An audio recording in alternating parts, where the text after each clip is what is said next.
Bueno, vamos a arrancar a hablar de algo. No sé si pudieron leer Catedral y Vecinos o alguna otra cosa de Carver. ¿Ah? Yo leí Este, algo de Carver hace unos días, pero no me acuerdo qué. Esto voy a ver qué es lo que leí. Pero vamos a escuchar a Juan, porque yo no sé nada. yo quiero saber por qué le gusta tanto a Juan, y seguramente Eh, es una de las razones sí, por las que vale lo la que pena es. verlo. No, me gusta tanto porque está el tema. Lo que me pasa con Carver es que en los libros puedo leer 3 o 4 cuentos y después hay que separarlo porque si no es como que te deprimís, ¿no? Porque tiene eso de que son, todo lo que trata son temas cotidianos, que tienen mucho autobiográfico, pero son cosas, o sea, son cuentos donde en general es muy pasivo el tipo, donde, no sé, habla de peleas con la mujer o de cosas que va contando muy, muy básicas, pero bien, bien pasivo, onda, como si fuera un narrador exterior, pero viviéndolo, ¿no? Una cosa así. Y te cuentan una pelea con la mujer, viene la mujer, lo recaga pedos y él tipo, como que responde, sí, tenés razón, ¿no? Cosas así. Y él en vida real era un alcohólico y en los cuentos no te dice como pasaba, por eso decía lo de Lucía Berlín, ¿no? Es como que explicita que es alcohólica. En el caso de él, se nota que sus personajes son alcohólicos, pero nunca menciona una situación por la cual sienta dependencia del alcohol. No sé si nunca, pero muy difícilmente lo menciona. Es como que se nota eh, intrínsecamente en el personaje que tiene algún tipo de dependencia por la bebida o que te dice en un momento, bueno, me serví un vaso de whisky y demás. Y también se nota que ese alcoholismo puede derivar en depresión o en algo parecido, que es lo que lleva justamente a esos cuentos así medio rutinarios. Y son todos, tienen como ciertas similaridades, pero a su vez son muy distintos. No sé, me pasa eso, que agarro un libro y parece que son parecidos, o sea, como que los juntaron y dijeron, estos son parecidos, pero en realidad me parece que no. Y a su vez tiene eso de lo que habíamos hablado, de separar todo con oraciones bien cortas, ¿no? Tipo, no hay casi nada largo, es todo como si hubiera sido podado muy, como que hubiera escrito una idea muy larga y después la poda toda, ¿no?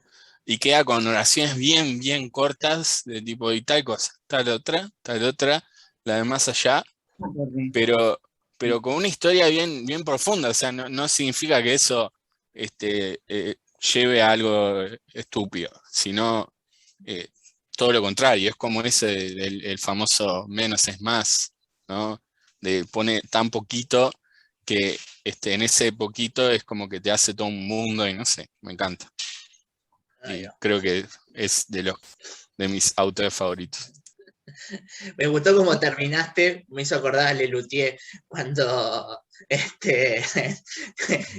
Rabinovich quiere decir algo de un poeta que le gusta y da vuelta y después me copa. Creo que termina, pero que termina expresando lo que efectivamente provoca, ¿no? Bueno, que a veces es muy difícil explicar lo que nos gusta. Creo que lo más difícil de explicar es lo que nos gusta. No, y hay algo interesante que es que hubo una pelea. Supuestamente el editor de él es el que decía que era el creador del estilo, ¿no? Y nunca se supo en realidad. Sí. Como que hay un libro, que no me acuerdo cómo se llama ahora, que supuestamente es Carver antes de que lo agarrara el editor, y que no tiene que ver con el Carver que conocemos. Entonces se atribuye que en realidad es el editor, el que agarraba todo y podaba todo y generó el estilo ese. Entonces es una eterna discusión que nunca sabremos. Los estadounidenses tienen como una tradición ahí de que los editores son fundamentales, de que son importantes. Bueno, muchos escritores, ¿no? Bueno, el mundo anglosajón, algunos escritores han sido editores, pero hay varios casos ahí, incluso tratados en alguna película.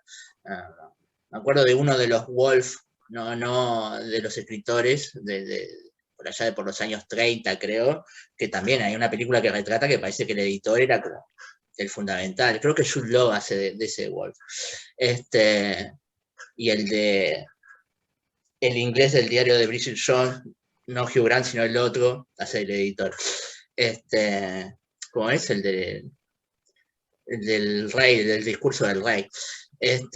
Colin Firth, hace de editor. Y después hay, más recientemente, el tema de si Orson Welles al final hizo El Ciudadano Kane o la hizo Mank, en realidad, ¿no? Pero hay como un mundo ahí de que controla mucho lo que se escribe. El editor es fundamental, parece, ¿no? En algunos casos.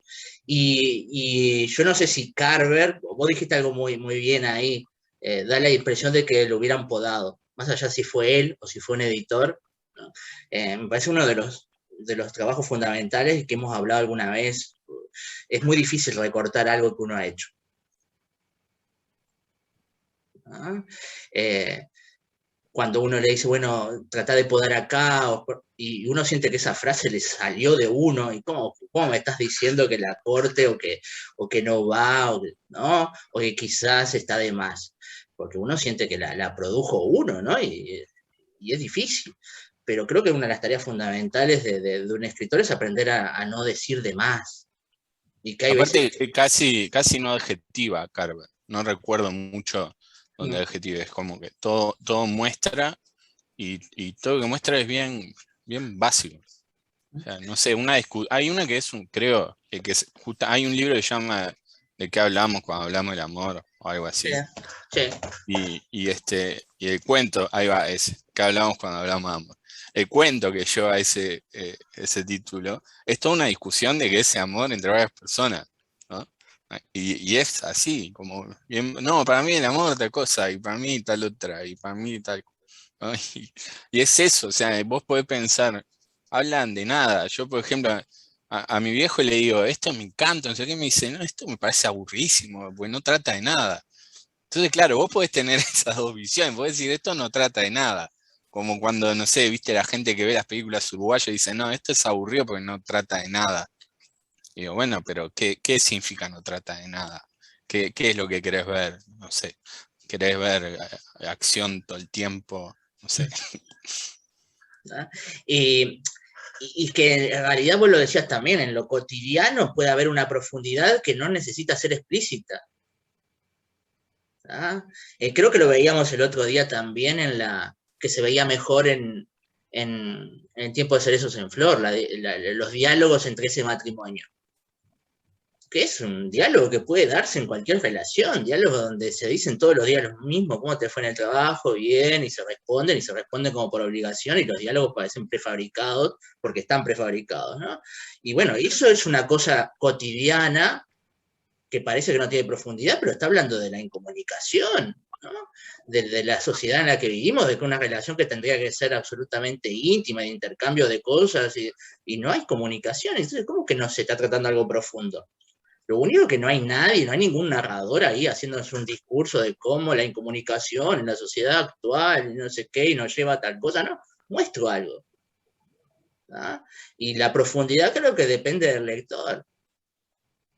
¿No? Bueno, somos nosotros los que tenemos que darle como una profundidad a la lectura que hacemos de eso, que es absolutamente cotidiano, porque de alguna manera creo que nos hace volver sobre lo cotidiano nuestro también, y analizar la falta de profundidad que le damos a las cosas, ¿no?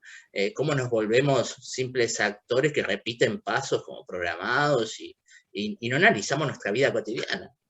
Y está bueno mirar nuestra vida cotidiana. No se necesita para hacer gran literatura un viaje de Troya a Ítaca, ¿no? No se necesita gran cosa para hacer literatura. Con lo que tenemos alrededor podemos contar cosas bastante profundas, aunque parezcan que no, ¿no? No sé si vas a decir algo, Mónica, porque te vi en un momento... Sí, iba a decir las cosas estereotipadas, las conversaciones que uno tiene por ahí. Cuando te encontrás con alguien y preguntas cómo andás, todos decimos bien. Y queda por eso. Hay una mínima cortesía pero en realidad vos no querés saber lo que la otra persona le está pasando y la otra persona no quiere escucharlo. Entonces es como una cordialidad vacía de contenido. Voy a Hay hacer una cosa, hay un una eco. escena. Para que hay un Sí, tenés eco. un eco. Hay un eco ahí. Voy a intentar hacer algo. Voy a remover a la Mónica que está de más. Si te borro, vuelve a entrar. Ahora. Ay, borré a las dos. No, yo estoy ahí. Ah, ¿no? Está. Me veo en la pantalla. Está. No, ahora sí se fue el eco, creo. Ahí está. Ahí Era está. mi otro yo. Eliminé a tu otro yo. ¿Qué ibas a decir? Más barato que la terapia. ¿Viste? Ya está. Una personalidad. Te cura la doble personalidad en un minuto. Perfecto, con un botón. Iba a tener problemas con el defragmentado, que eran como 23 las personalidades para eliminar ahí. ¿Estabas diciendo algo, Juan, cuando eliminaron? No, que de eso que decía Mónica, que me acordé, hay una escena de 25 watts donde están en el ascensor y el personaje que se llama Leche sabe exactamente todo lo que le va a decir el vecino del edificio, que anticipa todo y todo se lo responde y que es toda una conversación bien básica, hasta que en un momento cambia por un chiste de que había pisado caca de perro, pero es todo, es esa cotidianeidad que es graciosa, que puede terminar siendo graciosa, de eso de que decías, Mónica, de en realidad no queremos saber lo que al otro le pasa, así que quedamos como en una situación de tengo que ser cordial acá y porque sí. Sí, es la cortesía básica de la comunicación mínima, pero en realidad no hay un interés, ¿viste? A menos que uno después pase ese umbral y pregunte específicamente, ¿andás bien? ¿Cómo está aquello? ¿Qué pasó? Pero si no, hay como un nivel donde todos rozamos al otro, pero realmente no queremos saber. Veces, ¿o no? Claro, ¿cuántas veces preguntamos cómo andás y en realidad es porque una frase formularia? Claro, es eso, una fórmula, ¿no? Y el otro nos responde con una fórmula, bien y vos, aunque se esté muriendo, bien y vos. ¿No? Hay algo que cambió durante el siglo XX, comienzo del siglo XX con la narración, y que tiene que ver con aquellos que innovaron muchísimo en la forma de contar, que es, bueno, los hechos mínimos de la vida cotidiana de un personaje pasaban a importar. ¿Ah? Hay gente que lo hizo de forma mucho más complicada y rebuscada, como Joyce con su Ulises, donde son 24 horas ahí de un personaje recorriendo Irlanda, o menos de 24 horas, recorriendo Dublín. ¿Ah? Claro que la forma es mucho más complicada porque remite a obras clásicas y tiene todo un lenguaje trabajado, pero a nadie se le hubiera ocurrido contar la vida de un tipo intrascendente de 24 horas ahí, cuando va a comprar morcilla, cuando está leyendo el periódico en el baño y esas cosas, ¿no? Y menos llamarle Ulises a eso. Entonces, todo eso empezó con el siglo XX, ¿no? A contar cosas, a descubrir que en lo cotidiano está la vida también, ¿no? Está la vida y está el arte, puede estar ahí, ¿no? Después hay otros que usaron esas cosas de una manera, creo que más, de forma que podía llegar más a un público no tan elitista, porque el Ulises de Joyce hay que estar muy dispuesto para leerlo, ¿no? Y hay que entrarle, y es una obra que enseña a escribir, pero quizás no es una obra con la que uno se entretenga, ¿no? Y autores como Carver, como Hemingway, ¿no? Saben contar lo que quieren, ¿no? Bueno, hay una historia, primero cuentan una historia, viene Patricia, o no, cuentan algo, saben contar. Yo digo, cuentan una historia, recién decía Juan, bueno, capaz que no hay ninguna historia, en realidad son dos personas ahí que están hablando de algo, no es una historia tan clara, ¿no? Pero saben contar, y eso no, lo que decía Juan ahí de capaz que a alguno le aburre, creo que hay un recurso que utiliza Carver que hace difícil que uno se aburra, al menos que busque esa trascendencia, al menos que busque un narrador que me diga cómo es la vida. ¿tá? Eso siempre, si no, el lector que busca eso, de que el escritor le diga cómo es la vida, capaz que se va a aburrir, sí. ¿tá? Pero te muestra cómo es la vida, no te va a decir cómo es. Creo que esa es la diferencia. Bueno, te muestra. ¿Ah? No, y aparte si buscas, por ejemplo, que te hagan grandes desarrollos de personajes, eso no pasa nunca. Es alguien que empieza a hablar ya directamente. Sí, Y no, porque viste que hay muchos escritores que se basan en eso, en el desarrollo del personaje y quizás no tanto en la historia. O bueno, una mezcla de las dos. Carver va a la historia, va tipo al hueso, chao, empieza, exacto. ¿no? Sin ningún tipo de contexto, de nada. Hola, Patricia. Hola, Ariel. Ay, Estábamos hablando un poco del ¿dije a estilo las de... 7? Sí, ¿Dije a mirá, las 7? ya, inglesa. ¿Ah? Estábamos hablando un poco del estilo de Carver que van a tener que explicar. ¿Ah? Estamos hablando de la exactitud, creo que esa es la palabra, ¿no? Exactitud para narrar algo, ¿no? No hay palabras de más, no hay nada de más ahí. Y muestra algo, quiere mostrar algo y muestra eso, y no se va más allá de eso. No sé si le voy a mostrar esperemos que no tengamos problemas como la otra vez, cada vez que compartía, perdíamos un poco de calidad acá. A ver.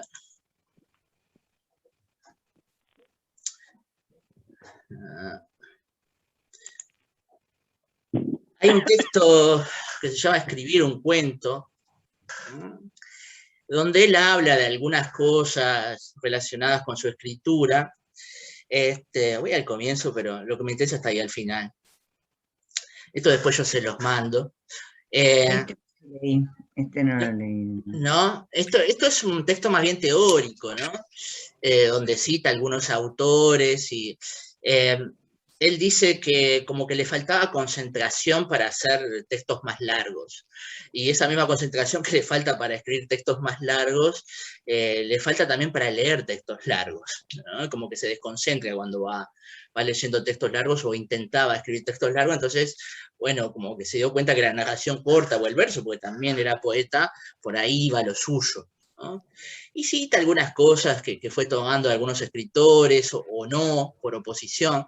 Y a mí me interesaba lo que dice en el final. Hay algunas otras cosas interesantes que dice tomando ejemplos de Chekhov o de... esto de Raspau nos viene al caso para un taller. No vamos a saltear esto, ¿no? Cita una escritora, Isaac Dinesen, que ella escribía un poco todos los días, sin esperanza y sin desesperación. Algún día escribiré ese lema en una ficha de 3x5 que pegaré en la pared. Él va bromeando con esto, de que hay frases de escritores que él las va a escribir en una especie de póster y las va a poner en las paredes, esas frases de los escritores.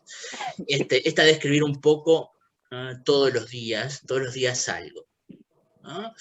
Y entonces tendría al menos esa ficha escrita. El esmero es la única convicción moral del escritor, ¿no? Eso lo dijo Rapau, poeta.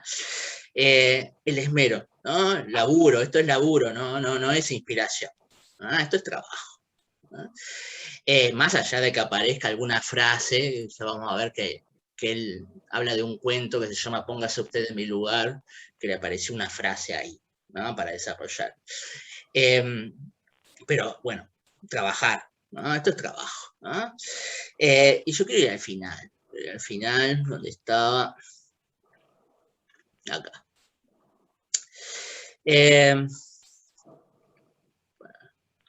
Acá. A fin tomé asiento y me puse a escribir una historia muy bonita, de la que su primera frase me dio la pauta a seguir. Durante días y más días, sin embargo, pensé mucho en esa frase. Él pasaba la aspiradora cuando sonó el teléfono. Esa es la frase. Él pasaba la aspiradora cuando sonó el teléfono. Fíjense qué cotidiano, qué trivialidad, ¿no? No se le ocurrió la gran frase de cómo empezaba Inmanejable, ¿no? En la noche oscura del alma, los bares... No, un tipo pasando la aspiradora y suena el teléfono. Qué cosa más anodina, común y corriente. ¿Cómo de eso puedo partir a escribir una historia? Bueno, él sí, él parte de estas cosas, ¿no? Y no solo parte de estas cosas, se quedan estas cosas muchas veces, ¿no? Bueno, pasar la aspiradora y suena el teléfono. Sabía que la historia se encontraba allí, que de esas palabras brotaba su esencia. Sentía hasta los huesos que a partir de ese comienzo podría crecer, hacerse el cuento, si le dedicaba el tiempo necesario. y encontré ese tiempo un buen día a razón de 12 o 15 horas de trabajo. Estamos hablando de un cuento, ¿eh? No de una novela. ¿Ah? No, pero lleva tiempo un cuentito. ¿Ah? ¿Ah? Entonces, fíjense que le dedicó tiempo. ¿Ah? Tiempo. Después de la primera frase, de esa primera frase escrita, una buena mañana, brotaron otras frases complementarias para complementarla. ¿Ah? Y si ustedes ven el cuento, que también se los puedo mandar, es cortito, ¿no? Entonces 12 horas, 15 horas por día laburando en ese cuento, ¿no?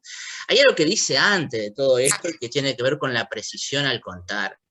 ¿Tá? Él habla de eso, de cómo a veces un punto bien colocado es como una estocada, como una espada ahí hiriendo, un arado marcando algo, ¿no? Lo importante es decir lo justo y puntuar bien el discurso. Hay todo un trabajo con el decir lo justo y en un tono adecuado. Nada más que eso, y como decía Juan también, este tipo no le interesa adjetivar. Y son estilos. No es que haya que escribir cuentos como Carver. Hay otra gente que adjetiva mucho y es más poético y tiene otro estilo. Él encontró un estilo y casi que podríamos, yo creo que leer un cuento, esos son escritores que marca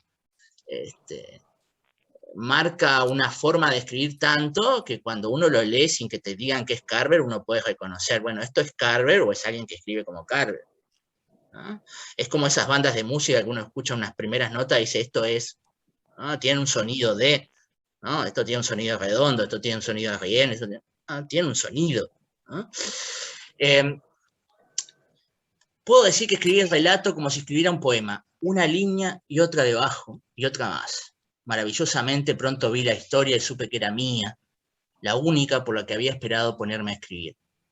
Me gusta hacerlo así cuando siento que una nueva historia me amenaza, y siento que de esa propia amenaza puede surgir el texto.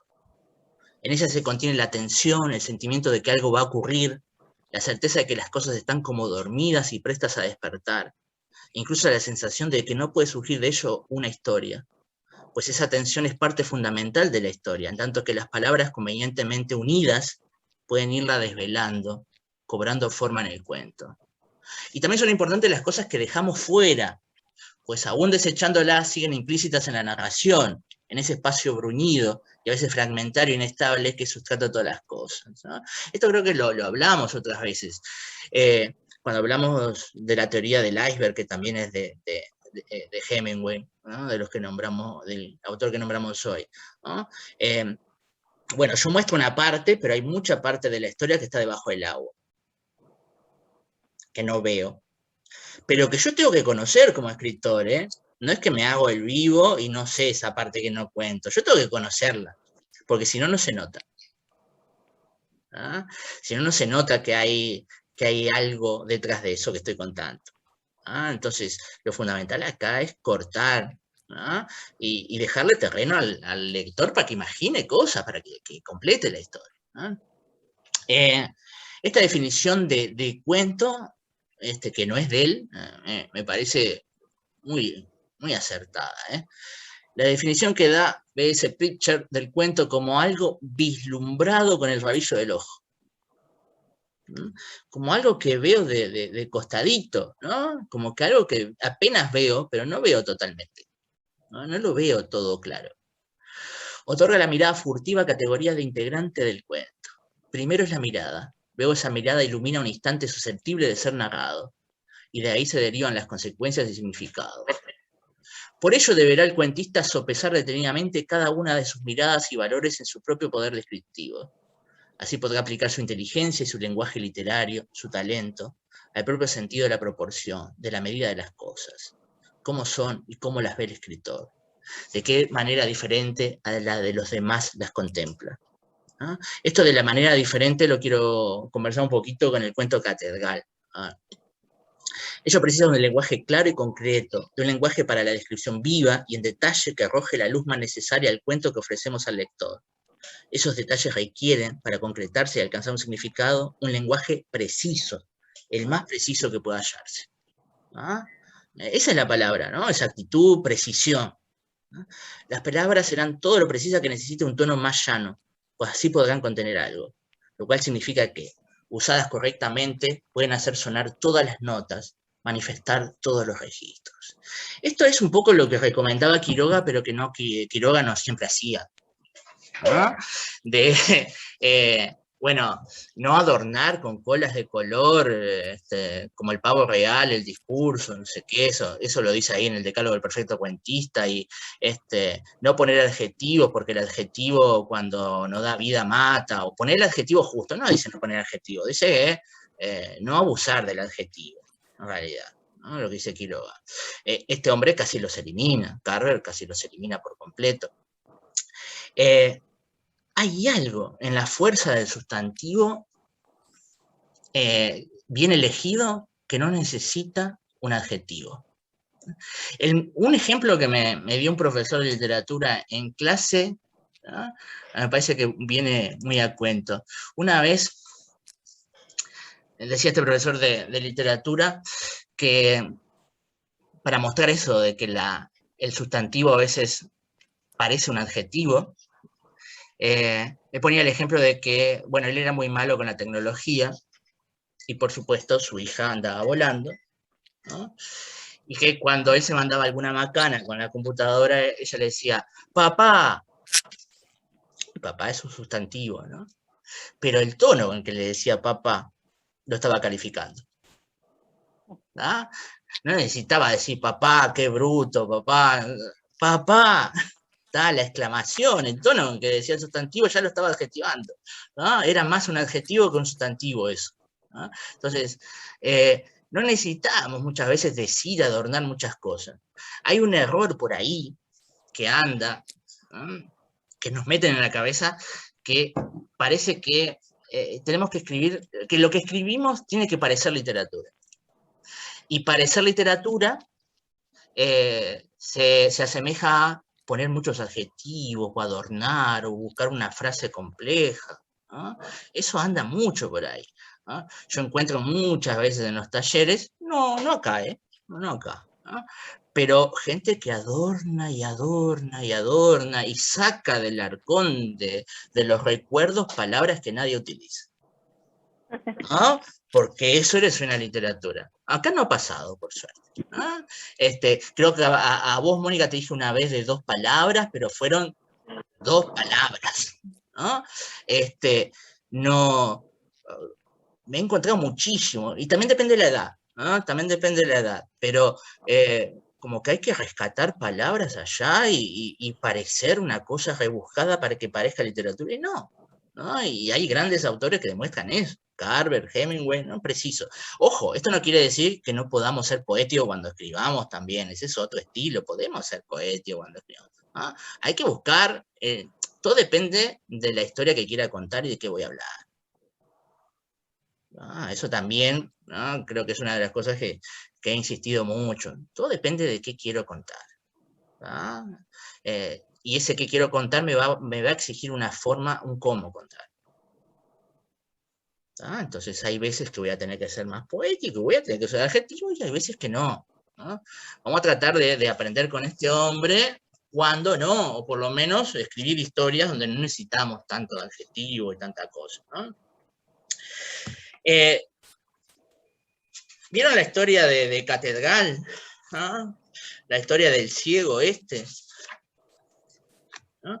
Si tuviéramos que resumir la historia, es una cosa sencilla, ¿no? Bueno, un ciego que queda viudo y que va a visitar a su amiga, que su amiga le leía, primero fue una empleada, ¿no? Le leía, la habían contratado para leer, y para leerle, y se volvieron amigos, ¿no?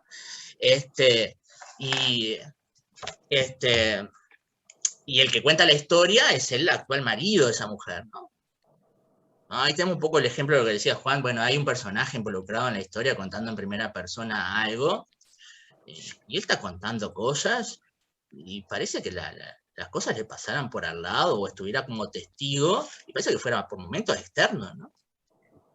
Parece que fuera como una cámara por momentos, ¿no? Y hay momentos que sí que se involucra, ¿no? Hay momentos que parece una cosa externa, y hay momentos que se involucra, que le molesta esto de que venga un ciego ahí, que no sabe cómo reaccionar ante un ciego, que lo incomoda, Que lo incomoda la historia de la mujer con este ciego antes también, aunque no lo diga. ¿No? Yo tengo como esa sensación que lo incomoda ahí, este tipo que es tan amigo de mujer y conoce tantas cosas, ¿no? ¿Y vieron cómo se calla cosas? ¿No? Eso de que en determinado momento la mujer le iba a contar lo que el ciego opinaba de él y se cortó ahí, se cortó por una cosa y nunca le contó lo que, y él nunca averiguó lo que el ciego opinaba de él, no le interesó, ¿no? No volvió a eso, y bueno, y al final, ¿qué opinaba el ciego de él? Aparte, no, el ciego en un momento le dice, me hablaron tanto de vos que es como si te conociera. Creo que dice una cosa así, pero tampoco dice nada el ciego sobre él. O sea, queda como un tipo ahí, un personaje prácticamente externo, donde que no se sabe nada de él. Solo se sabe que tiene una mujer y que está caliente porque va a venir el ciego. Y que caen todas esas incomodidades. Perdimos a Tania, ¿no? Perdimos a Tania, ¿no? Ahí bien, de vuelta. Cosas de la conexión. Y que caen unas incomodidades que son extrañas, no sé si tuvieron esa impresión, es extraña como la visión del narrador. ¿No? O es políticamente incorrecta esto de que cómo que me incomoda un ciego y andar diciéndolo, ¿no? y le prende la televisión. ¿No? Le prende la televisión, bueno, y el otro sigue, bueno, sí, ¿no? Y el juego final, ¿cómo interpretan el juego final? Es en el que le pide que le explique cómo es una catedral, y el otro le termina dibujando, le dice que le dibuje la catedral, y que agarre un papel, una lapicera y que presione fuerte. ¿Cómo? ¿Por qué hace eso? ¿Tienen alguna teoría de por qué hace eso? ¿Por qué pide eso? Está enojado. Mi teoría es que quiere hacerle sentir cómo se siente un ciego. Entonces al final creo que dice, ¿viste? Tipo una cosa así, bueno, como que le hace cerrar los ojos y no me acuerdo no me acuerdo de las palabras exactas, pero como que él, el que está contando incluso es como que sintiera lo que implica para el ciego todo eso de sentir cosas sin ver. Yo también entendí que lo invitaba como a su mundo, de alguna manera. Bien, bien. Leo el final ahí. ¿Ah? Vamos a leer desde acá. El ciego se bajó del sofá y se sentó en la alfombra a mi lado. Pasó los dedos por el papel de arriba abajo. Recorrió los lados del papel, incluso los bordes hasta los cantos. Manoseó las esquinas. Muy bien, dijo. De acuerdo, vamos a hacerla. Me cogió la mano, la que tenía el bolígrafo, la apretó. Adelante, muchacho, dibuja, me dijo, dibuja. Ya verás, yo te seguiré, saldrá bien, empieza ya. Como te digo, ya verás, dibuja. Todo esto son oraciones cortitas, ¿no? También lo decía Juan. Fíjense, yo te seguiré, saldrá bien. Empieza ya, como te digo, ya verás, dibuja. Esas pausas que esas son oraciones. Pa, pa, pa. ¿Ah? Y esto lo hace seguidísimo. ¿Tá? Una cosa que tiene, ahí pasó la hermana de Clara, que ya lo conocíamos por el cuento, pasó esto lo hace seguidísimo Carver, y esto le da muchísima acción a lo que cuenta, porque mete verbos a cara de perro cuando cuenta, ¿no? Los personajes se vistió, agarró, se peinó, encendió un cigarro, y todo el tiempo están como haciendo cosas mínimas, intrascendentes, cotidianas, pero se mueven. Están haciendo cosas, no es que están ahí quietos tampoco. ¿Tá? Es una cámara en la vida cotidiana de uno que va al baño, se mueve una cosa, agarra una taza, la deja, ¿tá? Y todo eso le da un movimiento a lo que está contando que me parece que contribuye a que no sea aburrido si no buscamos una cosa muy trascendente. Es como lo de la frase del cuento, estaba pasando la aspiradora cuando sonó el teléfono. Entonces hay una serie de informaciones que vos tenés, sabés que el tipo no es un dejado, o sea que se está preocupando, ¿viste?, por tener un mínimo nivel de aseo. Culturalmente entendemos que es una persona que está sola, porque si no, esa es la tarea que le toca a las mujeres. Entonces hay una serie de cosas que no están dichas, pero en esa acción están dichas o sugeridas, ¿no? Sí, está por pasar algo que está por romper esa monotonía. ¿Lo leíste al cuento, Mónica? ¿Sabes cuál es?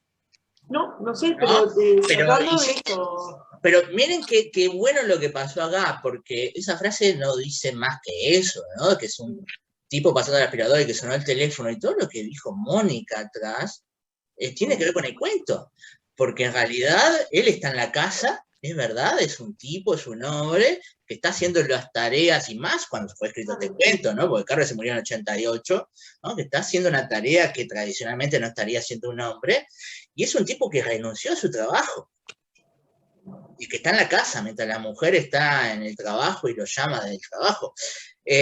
Y renunció a su trabajo porque quiere ser escritor. Porque quiere escribir y escribe. ¿Ah? Entonces está pasando la aspiradora, pues está en la casa ahí. Y sonó el teléfono y lo interrumpen ahí mientras estaba haciendo esa tarea.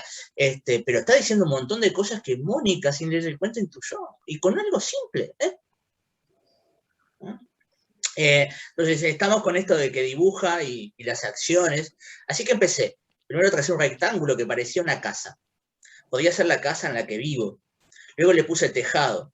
En cada extremo del tejado dibujé flechas góticas de locos, ¿no? Todo lo que leí acá, ¿no? Creo que góticas es lo único adjetivo que apareció, ¿no? Estupendo, dijo él. Magnífico. Lo haces estupendamente. Nunca en la vida habías pensado hacer algo así, ¿verdad, muchacho? Bueno, la vida es rara, ya lo sabemos. Venga, sigue. Puse ventanas con arcos, dibujé rotantes, suprimí puertas. No podía parar. El canal de televisión dejó de emitir. Dejé el bolígrafo para abrir y cerrar los dedos. El ciego palpó el papel. Movía las puntas de los dedos por encima, por donde yo había dibujado, asintiendo con la cabeza. Esto va muy bien, dijo. Volví a coger el bolígrafo y él encontró mi mano. Seguí con ello. No soy ningún artista, pero continué dibujando de todos modos. Mi mujer abrió los ojos, ¿se acuerdan que está dormida, ¿no? Que se acaba de dormir. Porque acababan de fumar marihuana, además, ¿no? ¿No? Mi mujer abrió los ojos y nos miró. Se incorporó en el sofá con la bata abierta, ¿no? Que a propósito, con esto de la marihuana, Juan, que decía que era alcohólico, bueno, en determinado momento dejó de tomar y se pasó a la marihuana y a la cocaína para sustituir un vicio por el otro, ¿no? Bueno, pero bueno, decía que el alcohol lo hubiera matado. ¿No? ¿Qué estáis haciendo?, preguntó. Contádmelo, quiero saberlo. No le contesté. Estamos dibujando una catedral, dijo el cielo. ¿No? Fíjense aparte lo extraño que fue esto, ¿no? Porque si uno lee el título catedral, no se imaginó toda esta historia. La catedral apareció ahí al final, que están mirando una especie de documental, ¿no? Pero ¿qué tiene que ver una catedral con un ciego viudo que llega a visitarnos en la casa? Y no tenía nada que ver hasta que apareció acá en el fondo, ¿no? Totalmente insospechado hacia dónde derivó todo esto, ¿no? Lo estamos haciendo él y yo. Aprieta fuerte, me dijo a mí. Eso es, así va bien. Estamos dibujando una catedral del ciego, dijo esto. ¿No? Y él y yo, y los personajes que no estaban unidos por nada, ¿no? Terminan unidos ahí, ¿no?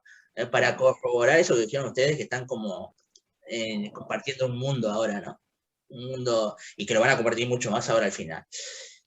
Así va bien, naturalmente, ya lo tienes, muchacho. Lo sé, creías que eras incapaz, pero puedes, ¿verdad? Ahora vas echando chispas. ¿Entiendes lo que quiero decir? Verdaderamente vamos a tener algo aquí dentro de un momento. ¿Cómo va ese brazo?, me preguntó. Ahora pon gente por ahí. ¿Qué es una catedral sin gente? ¿Qué pasa?, inquirió mi mujer. ¿Qué estás haciendo, Robert? ¿Qué ocurre? ¿Ah? Esto de que es una catedral sin gente me hace acordar a otra cosa que van a leer en lo que les voy a mandar sobre cómo escribir un cuento. Él critica mucho a los que experimentan con la literatura y quieren hacer como renovaciones formales, ¿no? Y gente que escribe de lugares donde no hay un ser humano y describe un lagarto sobre una piedra y no sé qué, y él no entiende, ¿no? Dice, una historia sin la presencia humana. ¿No? Me parece que esto refleja, ¿no?, lo que está diciendo él también a la hora de escribir un cuento, ¿no? ¿Qué pasa?, inquirió mi mujer. ¿Qué estás haciendo, Robert? ¿Qué ocurre? Todo va bien, le dijo a ella, y añadió dirigiéndose a mí. Ahora cierra los ojos. Lo hice, lo cerré, tal como me decía. ¿Los tienes cerrados?, preguntó. No hagas trampa, los tengo cerrados. Manténlos así, no pares ahora. Dibuja. Y continuamos. Sus dedos apretaban los míos mientras mi mano recorría el papel. No se parecía a nada que hubiese hecho en la vida hasta aquel momento. Luego dijo, creo que ya está. Me parece que lo has conseguido. Echa una mirada, ¿qué te parece? Pero yo tenía los ojos cerrados. Pensé mantenerlos así un poco más. Creí que era algo que debía hacer. Y bien, preguntó, ¿estás mirándolo? Yo seguía con los ojos cerrados. Estaba en mi casa, lo sabía, pero yo no tenía la impresión de estar dentro de nada. Es verdaderamente extraordinario, dije. ¿No? Vieron que los dos están viendo sin ver, ¿no? Sí, lo que pasa ahí es una comunión adentro de la catedral, o vinculada a la catedral. Capaz que por eso se llama catedral también, ¿no? La comunión es lo que ocurre ahí. Sí, sí, está bien, está buena esa interpretación, porque no es cualquier cosa que dibujan, es verdad, es una catedral, podría ser pues, ¿no? Una cueva, hay que llamar a la cueva, un edificio, ¿no? Es una catedral, y se comunican y entran en un mundo, ¿no? O el ciego lo hizo entrar en un mundo donde lo que ven, lo ven con la imaginación, ¿no? No lo ven con los ojos, ¿no? Crearon una imagen mental de eso, ¿no? Incluso él no quiere verla, ¿no? Bueno, mírala, y sigue ahí con los ojos cerrados y sigue viéndola, y la ve la catedral, ¿no? La ve, los dos la ven, ¿no? A su manera los dos la ven, ¿no? Esa comunión es tremenda, ¿no? La comunión que lograron, porque la mujer quedó por fuera, la que conocía, ¿no? al personaje era la mujer, y lo que terminan unidos, y la voz de la mujer quedó totalmente por fuera. Bueno, ¿qué están haciendo? Se durmió, y como que se perdió el viaje que estos dos, el viaje, literal casi, ¿no? Que han hecho los dos personajes, ¿no? Quedó fuera. La unión era entre ellos dos, y estos personajes no tenían nada que ver, ¿no? El otro día leía algo de esta mujer, no sé si la conocen, Cecilia Ríos, uruguaya, ¿no? Capaz que la vemos en algún... Cecilia Ríos. Es un libro de cuentos que se llama No fumes ni vayas a la guerra. Fue premio Banda Oriental, editorial Banda Oriental. Curioso caso, es contadora la mujer, ¿no? Y comenzó a tener éxito como a los 50 años con la escritura, tiene 61, 62, ¿no? Y las 4 cosas que publicó, no publicó más de 4 cosas, todas ganaron premios. ¿Se llama, disculpame, para anotarlo? Cecilia Ríos. Cecilia Ríos, ¿no? Y en algo que escribió en un blog que tiene, hablaba de la importancia de charlar con extraños, o de las conexiones que se pueden hacer con extraños, ¿no? De cómo vamos perdiendo eso de conectarnos de comunicarnos, ¿no? Con extraños, y llegar a una comunicación más profunda con un extraño, con el que te cruzás de repente en una parada de ómnibus, o compartís un rato de viaje en un avión, o lo que sea. Como que nos metemos cada uno en su smartphone, en lo que sea, y en nuestros aparatos, y no charlamos con un extraño, que puede ser una de las cosas más entretenidas, y que descubrís una conexión imprevista, absolutamente imprevista, ¿no? Y me hizo acordar a esto, ¿no? Cómo estos dos que no tenían nada que ver llegaron ahí una conexión increíble entre los dos, con un dibujo que ni siquiera los dos ven, que se transformó en un dibujo mental, ¿no? Y vaya, si esto que parece, o venía pareciendo muy trivial, de unos personajes que se visitan y nada más, termina diciendo mucha cosa, ¿no? Mucha cosa, en realidad, sin que el narrador diga nada, ¿no? Solo mostrando, ¿no? La importancia de mostrar, lo hablamos el otro día con Lucía Berni, pero acá se ve mucho más claro, ¿no? Esto muestra, nada más, ¿no? Es mostrar, ¿no? En el otro, no sé quién decía algo más acá, en el de, si no decimos algo de vecinos también, ¿no? Lo de vecinos a mí me pareció media de suspenso. ¿Viste? ¿No? Yo- está bien, está- ¿Qué pasaba? Y me quedé con la duda, chau. es que muchas veces te quedás con eso. También estos autores a veces generan como que defraudan al lector cuando esperás un final que cierre, ¿no? Claro, Es me que creo que se basa más en la ambientación que en otra cosa, ¿no? Es como esas películas que toda una ambientación y pueden no cerrar, ¿no? Sí, sí, creo que te meten como en una especie de clima. ¿no? Cada uno se imagina lo que quiere. Sí, o te meten en una especie como de clima, de atmósfera que importa más que lo que te están contando, ¿no? Porque, como decías vos, es como un suspenso ahí. Sí, está bien, ¿no? Porque pero Yo estos, vi una situación de suspenso, estaba esperando. sí, Algo. estos porque al final son como unos pervertidos, ¿qué van a hacer? ¿Van a matar el gato? ¿No? Sí, Algo raro van a hacer. No, si hubiera sido Sí. Patricia Jaime, estos dos hubieran matado al gato, o algo hubiera pasado, se hubieran quedado encerrados ahí y algo les hubiera pasado a ellos dos, ¿no? Pero Carver, como es otro, y tiene su estilo personal, no pasa nada de eso, no pasa nada. Más que el Sí, apartamento bueno, deja abierto un poco la imaginación, ¿no? está, ¿no? Y se cerró el apartamento, quedaron con la, ¿no? Bueno, ¿qué hacen? ¿No? Se muere A la mí me- gata, No, a mí lo que me llamó más la atención es como la necesidad de salir de sus vidas y usurpar algo de la vida de los otros. Esa Sí. usurpación me parece que es la cuestión, ¿no? O sea, juegan a ser otros distintos de como son ellos, ¿entendés? O sea, no exactamente explícita una envidia o nada, es salir de sí y de incorporar otro. Claro, porque aparte se llevan bien, por lo que dicen ahí se llevan bien, e incluso es como que se da naturalmente eso de, che, nos vamos de viaje y cuidar la casa, ¿no? Como que hay una relación de confianza bárbara, pero en un Sí. momento ellos están hablando y dice, ¿hace cuánto no nos vamos de vacaciones? Hace un montón. Sí, ojalá fuéramos nosotros.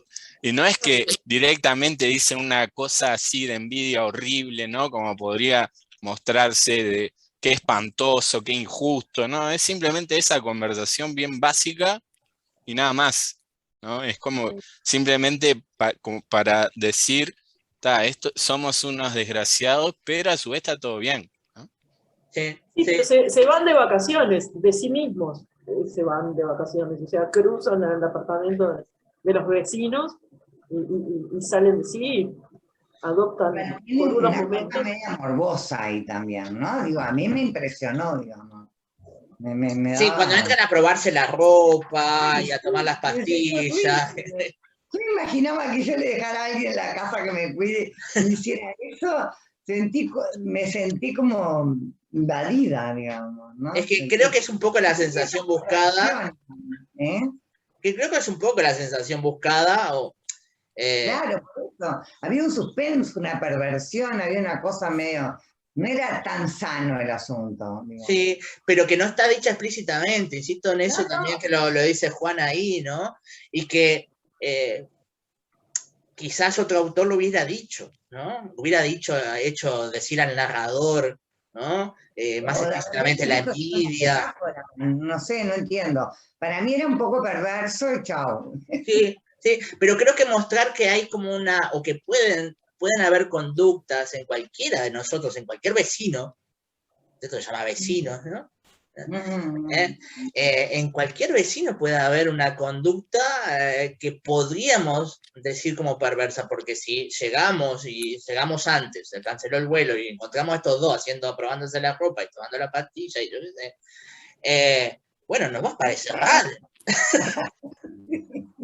¿no? Nos va a parecer. No le damos más la casa para cuidar. Yo me sentí un poco como traicionada porque, como decía Juan, se suponía que si tú le das para que te cuiden la casa había una relación, digo, no está explícita, pero está implícita, porque nadie le da la llave de la casa a alguien en quien no confía. La casa es tu lugar, es lo tuyo, digo, es como Claro, tu... porque aparte no hace una introducción contando Claro, los personajes de no, porque una relación, claro. estos personajes son de la pareja, tal cosa, él hace esto, ella hace esto, y los vecinos hacen esto y lo otro. No, bueno, nos dieron la casa para cuidar, y tenemos que ir a darle comer al gato y a regar las plantas.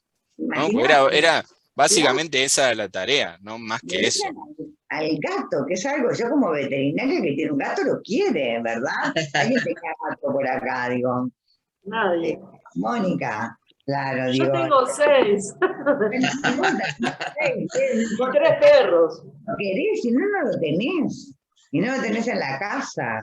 Entonces, si le dejas el gato, le dejas tu casa, que es tu intimidad, digamos, porque depende de lo que ves en la casa de él, es tu intimidad, ves muchas cosas de ti.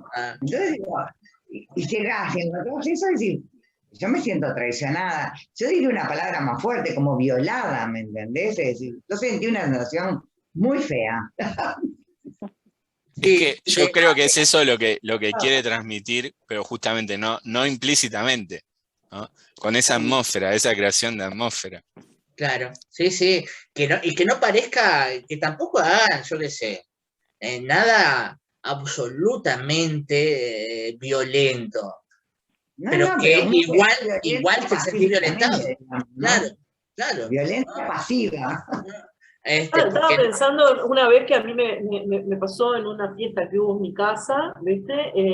Que una invitada se puso a revisar el botiquín y se le cayeron todas las cosas. Ay, qué Fue un momento difícil, ¿entendés? Para ella, porque, sí. ¿entendés? O sea, no había nada raro, pero ¿por qué tenés que ir a tocar el botiquín de la casa ajena? ¿Entendés? No. Digo, ¿por qué está tocando? ¿Entendés? Salió roja como un tomate porque obviamente había abierto y la había estado toqueteando, ¿entendés? Y es un poco a escala, un poco es esto, ¿entendés? O sea, meterte como si fueras una mosca en la vida de otro. Para empezar, digamos, ¿no? Claro, claro. Pero que no. Una traición a la confianza. Hay muchas cosas negativas. Tío. Claro, sí, sí, y que tienen que ver, bueno, y personajes que viven como vicariamente, ¿no? Es decir, viven a través de la vida de los otros. Bien. Porque parece que viven a través de la experiencia de los otros y que le parece, según él dice ahí la introducción del cuento, ¿no? Que parece que a ellos no les pasa nada extraordinario, que las cosas extraordinarias les pasan a los demás, ¿no? Ellos son, a ver cómo dice vamos a ver el comienzo ahí, como dice explícitamente. Beer y Arlene Miller eran una pareja feliz. ¿No? Ahora, ¿lo eran después de todo lo que leímos? ¿O lo eran a los ojos de los demás? ¿No?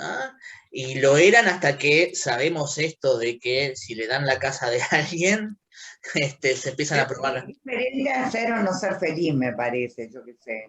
Yo creo que ahí usa el adjetivo irónicamente, ¿no? Claro. Tipo arranco, sí, eran felices, ¿no? Nunca te usa adjetivos, pero mirá, te arranco diciendo, sí, eran una pareja feliz, y después te digo todo lo contrario. Claro, y al revés del cuento, no sé, del cuento de hadas, que termina con la pareja feliz, y comienza con esto, y después descubrimos que no es tan cuento de hadas el asunto, ¿no? Creo que también un poco desnuda esa felicidad del sueño americano, ¿no? Carver, ¿no? Que la apariencia de la vida americana es una cosa, y detrás de eso hay un vacío o una pobreza de alma espiritual, de cosas, de ambiciones, ¿no? Detrás de todo eso, ¿no? ¿Esto fue en la época de Reagan? No me acuerdo en qué año fue que lo publicó. Este es dentro de cuál libro, ¿te acordás? No me acuerdo de cuál está Vecinos, porque dentro de los dos que tengo acá de cuentos no lo tengo.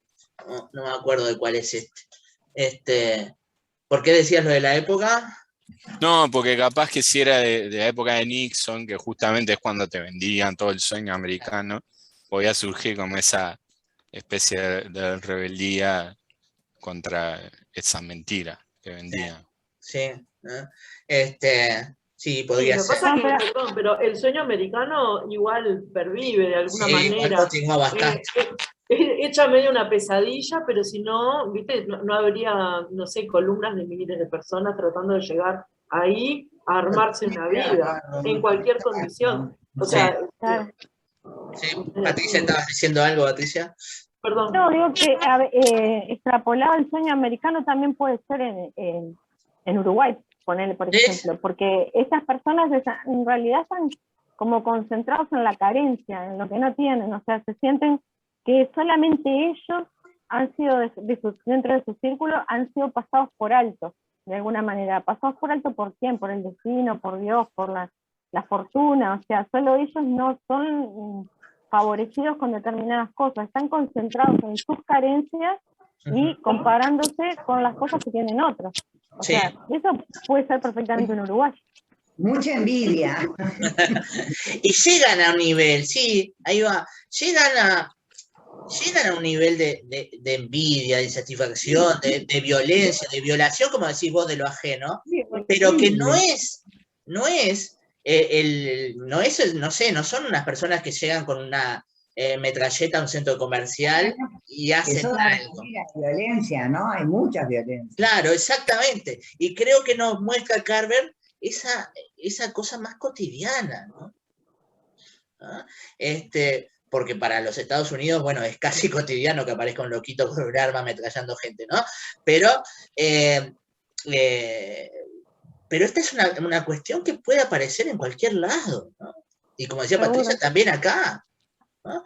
Y lo más inquietante es, bueno, ¿y qué pasa cuando yo dejo a alguien? Y acá vamos a la inquietud y al suspenso, que decía hoy Marina, de Highsmith también, ¿no? Bueno, esta es gente común y corriente, pero hasta la gente común y corriente puede tener algo que podríamos llamar una especie de perversión. ¿Ah? No era común y corriente, pero parecía. ¿Ah? Que no son todos tan perversos. No sé, Marina, ese es el tema. Ese es el tema. Capaz que no nos enteramos, Marina. Capaz que hay gente más habilidosa que no tira las cosas del botiquín como le pasó a Mónica, pero que entra a una casa y las devuelve. Yo tengo una amiga que en un cumpleaños mío salió del baño con mi perfume puesto. Era muy evidente porque, o sea, viste cuando recién te pones perfume como que es muy fuerte, todo te envuelve mucho el perfume, y salió así, y yo la quedé mirando y digo, bueno, se puso mi perfume. Para mí fue una invasión. Totalmente. Para ella capaz que era una cuestión. Permiso, disculpe. Vos le hubieras dicho que sí igual, digo, pero no. Por ciento yo le hubiera dicho que sí. O sea, claro, capaz que hasta te lo regalo, mira. Mira, ay, sí, llévatelo porque es un perfume que yo casi ni uso, porque no me gusta mucho.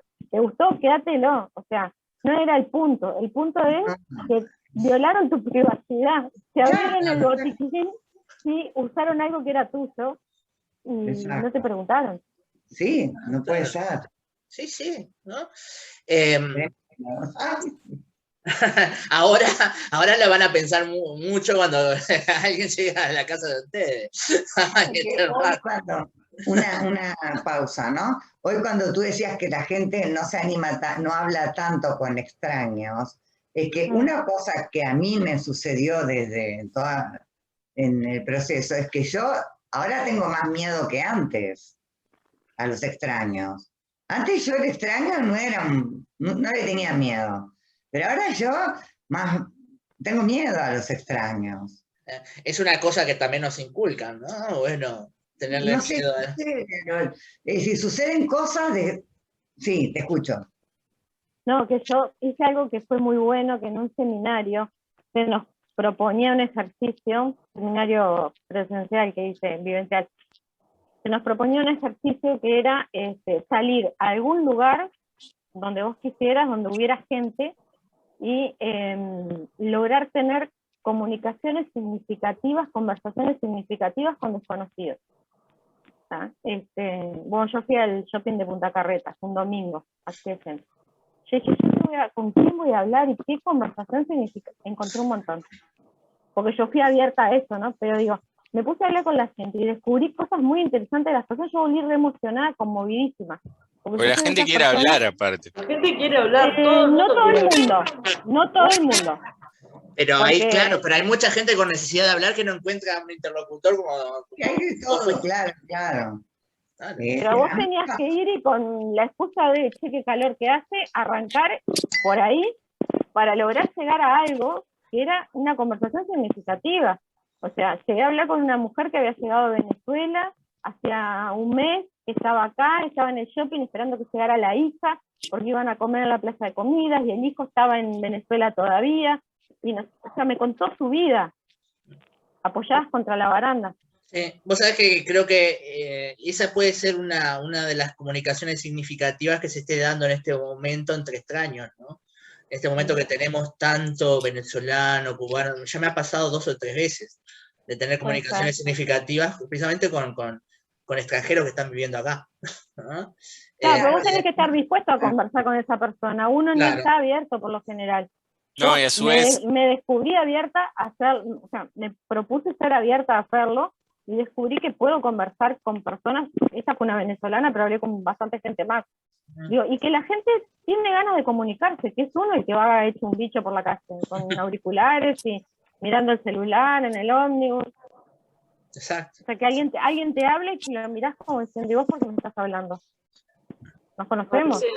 Yo hablo con las piedras y me encanta, hablo con todo el mundo. A todo el mundo le saco una historia, porque me parece que todos somos, no sé, tenemos muchos lados, mostramos solamente uno, pero hay un punto exacto. Bueno, a eso me refería yo con estar abierto a tener esa comunicación. Bueno, en el momento que yo estuve abierto y dispuesta a tener esa comunicación, la tuve.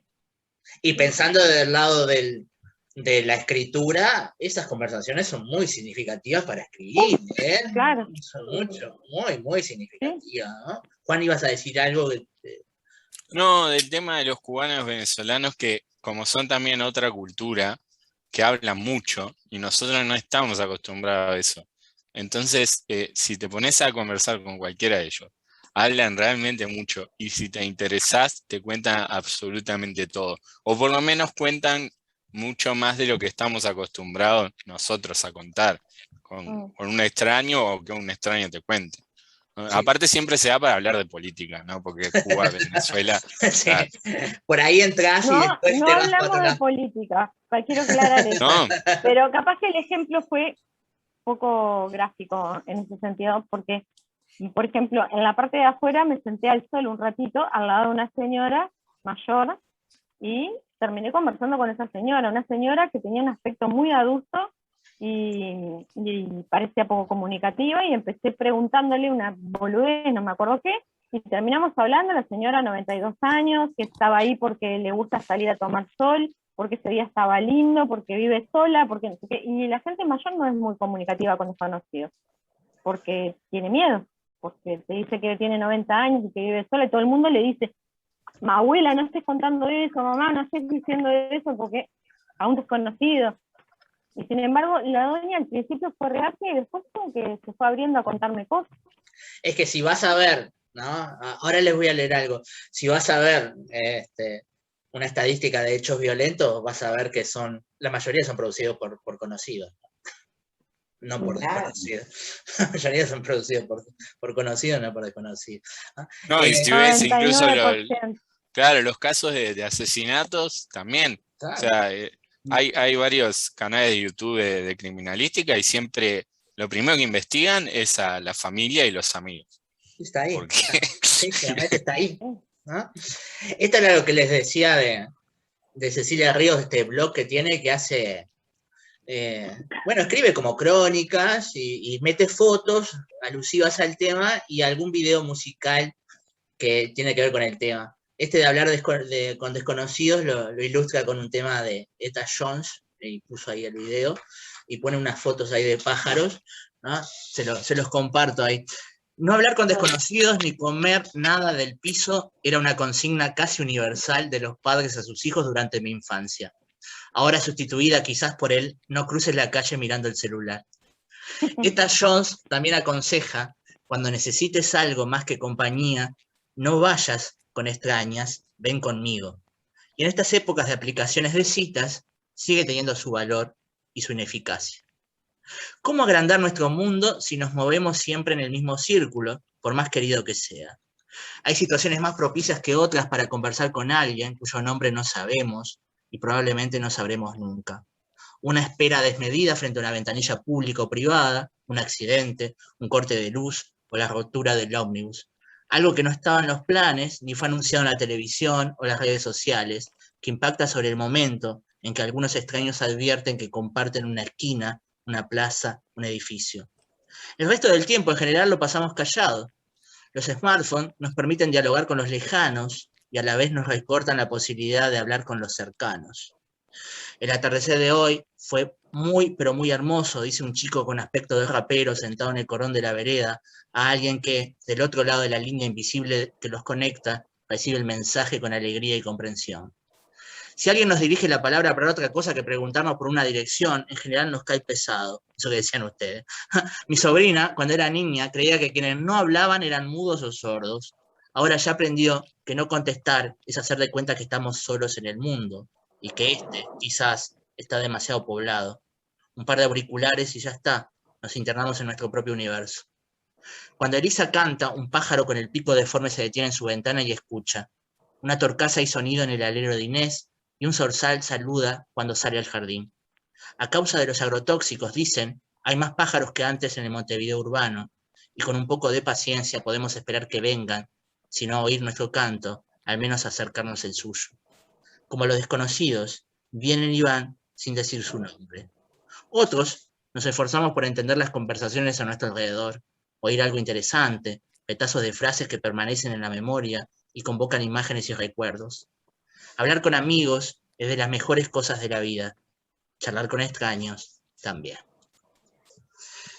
Esta mujer, ¿no?, que escribe estas reflexiones, escribe relatos que no tienen nada que ver con esto y se parecen más a Patricia Highsmith capaz que a esto, ¿no? Pero muy raro, ¿no? Lo tenemos que ver porque escribe muy raro, y aparece algo ahí de perverso también en las cosas que ella escribe. Pero volviendo a Carver y a la consigna de la semana, ¿no? A la consigna de la semana. Quiero que, ¿no?, voy a volver a compartir.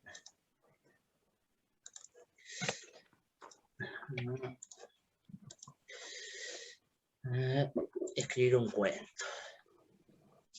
¿No? Quiero que escriban un cuento, obviamente, ¿no?, donde se muestra una situación cotidiana, ¿no? Traten de adjetivar lo menos posible, o casi no adjetivar, ¿no? Y comiencen con una frase de este tipo, ¿no? Es decir, con esta estructura.